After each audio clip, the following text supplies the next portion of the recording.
What if your family wasn't just cursed, but carefully chosen?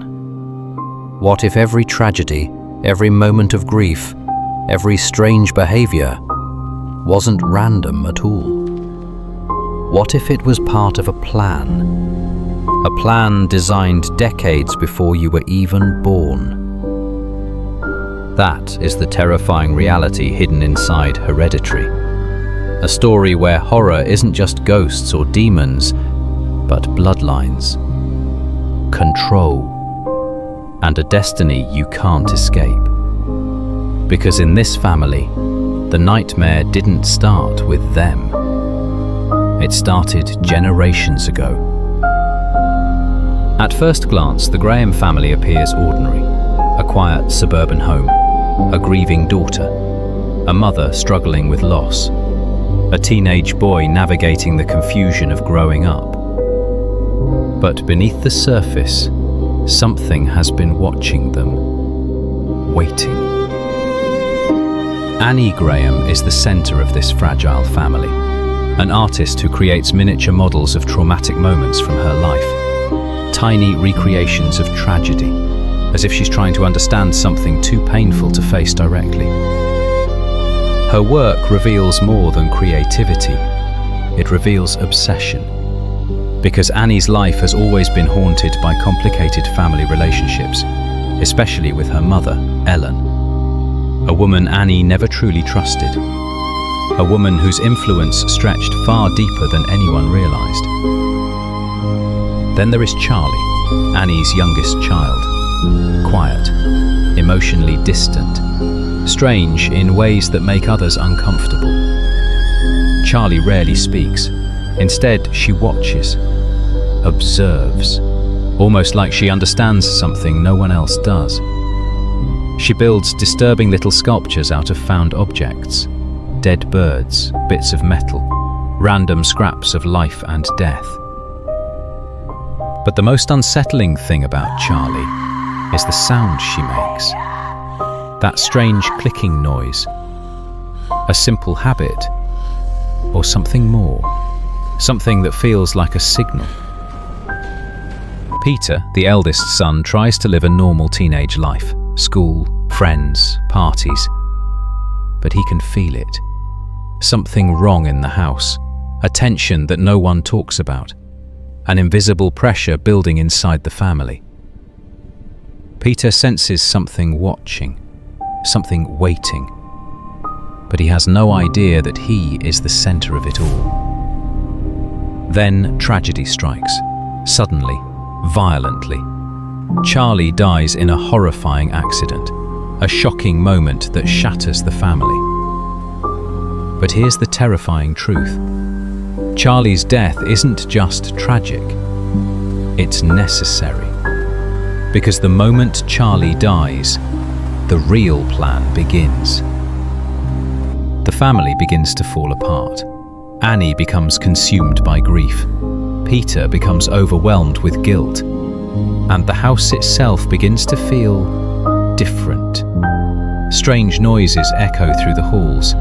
Objects move when no one is looking. Shadows linger where nothing should exist. Something unseen has entered their lives. Something that was waiting for this exact moment. Desperate to reconnect with her daughter, Annie meets a mysterious woman named Joan.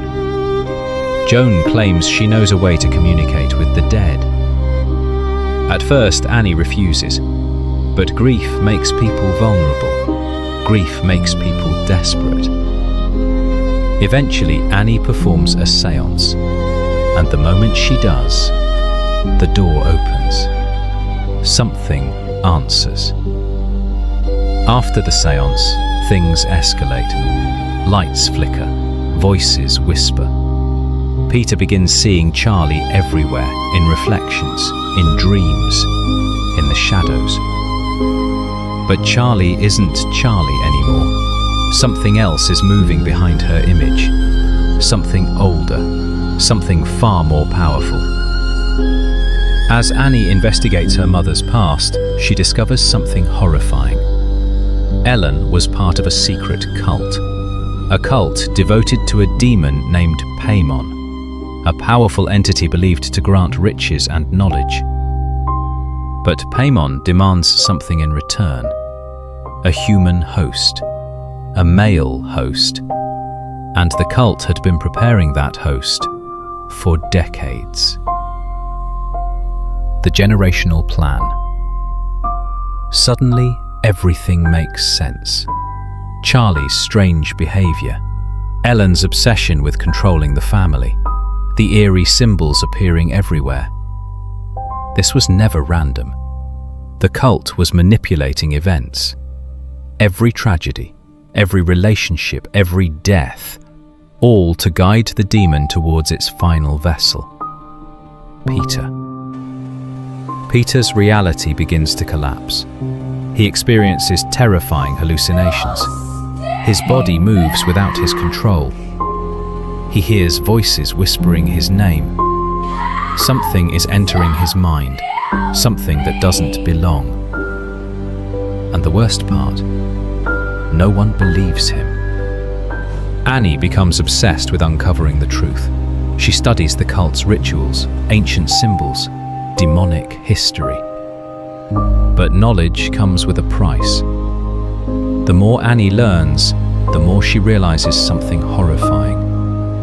Her entire life was manipulated.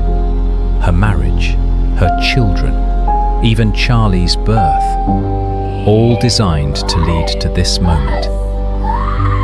Soon, the Graham home stops feeling like a safe place. It becomes a stage, a ritual ground. Figures begin appearing in the darkness, silent, watching. Members of the cult. They have always been nearby, waiting patiently for the ritual to be completed. Grief and terror consume Annie completely. She can no longer tell what is real. She screams, she cries, she begs for answers. But the demon doesn't care about her suffering.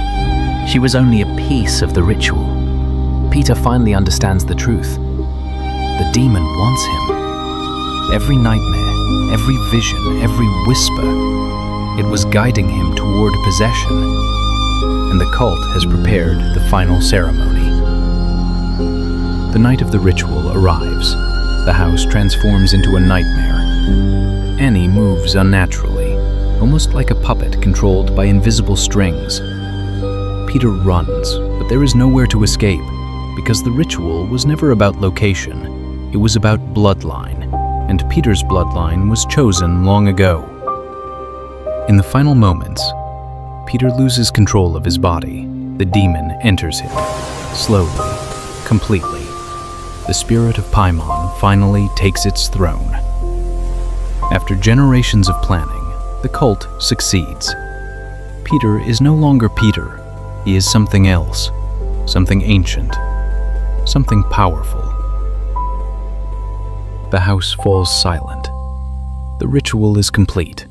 The cult kneels before their new king.